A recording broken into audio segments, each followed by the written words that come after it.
Bhaktivedanta Manor, near Watford, is the UK headquarters for the International Society for Krishna Consciousness, known as Iskcon.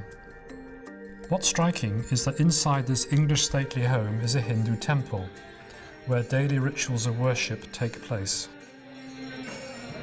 My first encounter with the Iskcon devotees, I think, was when I received a copy of the Bhagavad Gita on the streets of Worcester. The cover itself included what you could regard as Hindu imagery, which I recognised as such at the time. Yet at the same time it was being sold to me by a white monk from Birmingham. He described it very much as a non-sectarian movement that was not restricted to India, even though it had its origins in India.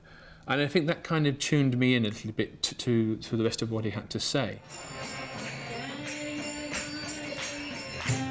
I was one of those people, I suppose, looking for meaning, and I just happened to see a devotee walking down the street, and I had always wanted to visit the temple. I stayed overnight, and the classes and the philosophy were what really made me feel I'd kind of come home. I myself, I'm not a full-time Brahmin, i.e. a priest who conducts worship in a temple. In fact, I'm a banker. However, during my spare time, I take time out to participate in leading and performing worship.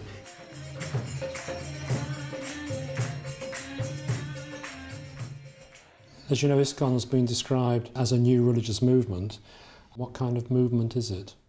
I think most devotees today are not too happy with this expression because it doesn't give credence, it doesn't give credibility to the ancient text, for example, and the ancient heritage it has, which is of course from India. So I think that perhaps we need to move on from that title. Why does Iskcon retain such a Hindu ethos? Why not adapt a different symbolism which is more familiar to the audience you're trying to reach? Many thousands of years ago, when the Vedic texts written in Sanskrit were published by the sage Vyasa. In fact, it was on the 18th of February, 3152 BC, which is when the Vedic texts were first published by Vyasa.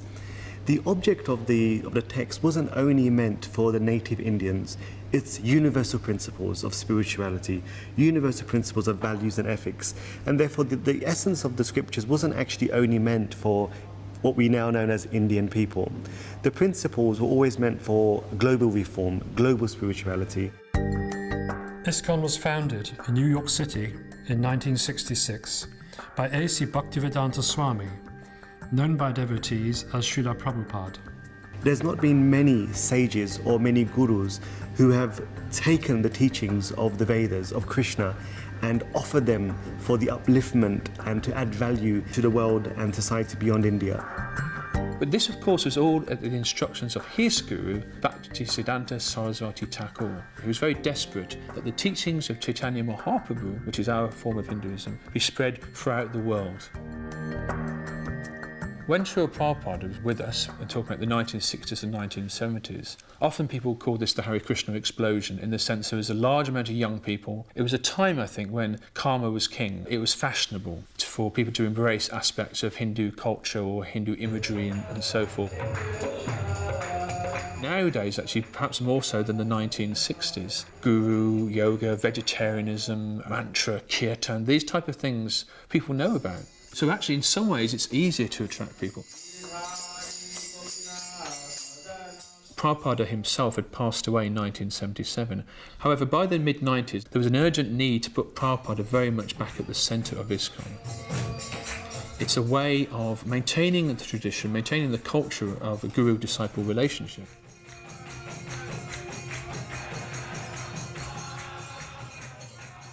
Nearly 40 years after his death, A.C. Bhaktivedanta Swami's living quarters at Bhaktivedanta Manor are maintained just as they were when he was in residence. We're still making offerings of love to someone who's actually given us so much. So the beds there Srila Prabhupada slept in, and we feel his presence. It's an ongoing thing. There are exchanges that go beyond just the physical. It's an affair of the heart, really. In Hinduism and the Vedic culture, the Guru is said to be the person who allows us to approach the Lord. And therefore, even in Iskcon today, when worshippers are required to honour the Lord, they first go through their spiritual master in order to ensure that their prayers and their forms of worship are acceptable by the deity. During his lifetime, A.C. Bhaktivedanta Swami translated Hindu texts and produced books to expound Krishna consciousness. Many see this as his legacy to future generations.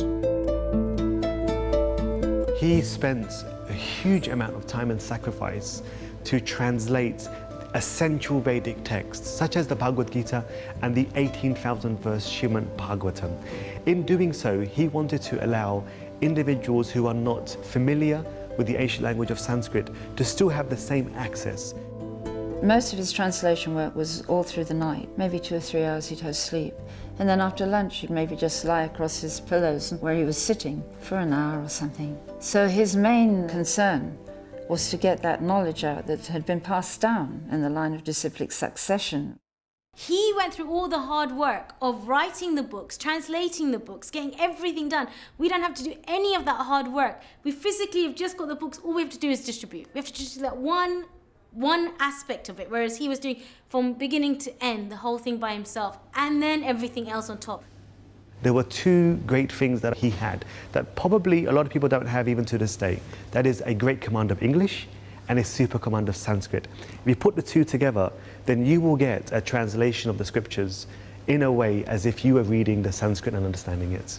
I like The Science of Self-Realization. I think it's a great book. And I met a girl who came to the temple the other day, a local girl, she's a Jewish girl, and she said she had never read a book in which so many things were covered in one book, and it really astounded her. And I know a lot of people like that book. He knew that he wasn't going to be around forever, and he said the main thing is the books. Prabhupada, he went to the Boston temple, and there they'd set up like this printing press there, and Prabhupada said, make sure you keep all the machinery really clean. And they said, why, Prabhupada? And he said, because this is the heart of Iskcon. And then one of the devotees said, no, Prabhupada, you're the heart of Iskcon. And Prabhupada said, yes, and this is my heart.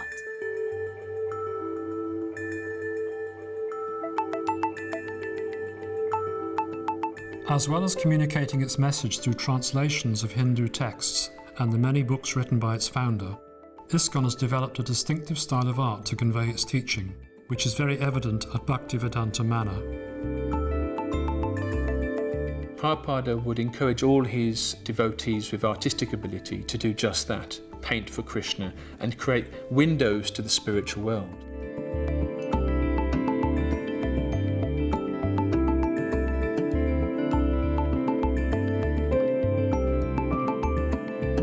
Prabhupada, of course, would say, oh, well, you have to redo that one because it's not theologically or culturally correct in some way. So therefore, a lot of the paintings you see are obviously based on the templates provided by Srila Prabhupada. When you see these paintings, you just see that they're so exquisitely beautiful that you can't help but just go like, wow. So actually being able to see those pictures in front of us is like really helpful. Just sometimes the philosophy, everything can just go above your head. But when you see a picture, you can say 1,000 words. It wasn't such a big thing for me. I like very traditional Indian paintings more than some of the paintings that some people might like now. A lot of the artists, of course, from Western backgrounds. For example, there's a painting of Yashoda, that's Krishna's foster mother, carrying baby Krishna, the blue boy, in her arms. And this is quite a common picture you'll find throughout Iskcon. And yet I happen to know that the original artist of that, who did it in the 70s, used the template of Mother Mary and baby Jesus. So this is a good example here of cross-cultural imagery. These pictures in our reception room are slightly more traditional Indian type and was not done by a Western artist. What you have at the manor is a mixture, I think, of different styles, and we're fine about that.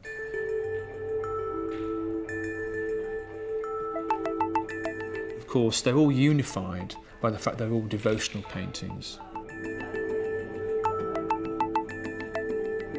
So this is Karadami Kapila Das. He's a Bulgarian devotee.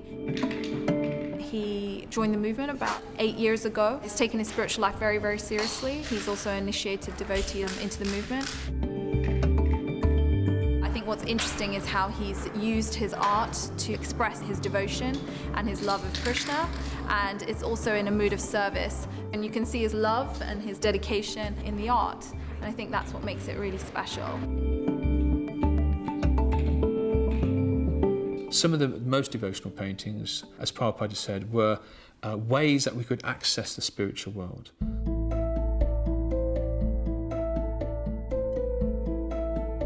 that applies not only, of course, to paintings, but also the deities themselves.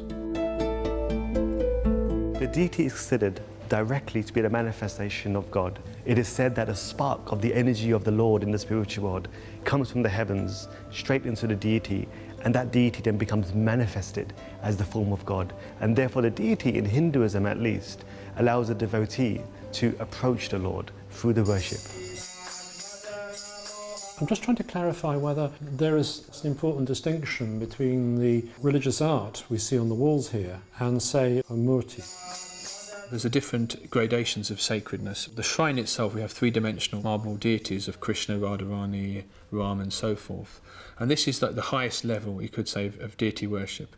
In terms of other sacred objects, these are also sacred, but they're not worshipped in a sense.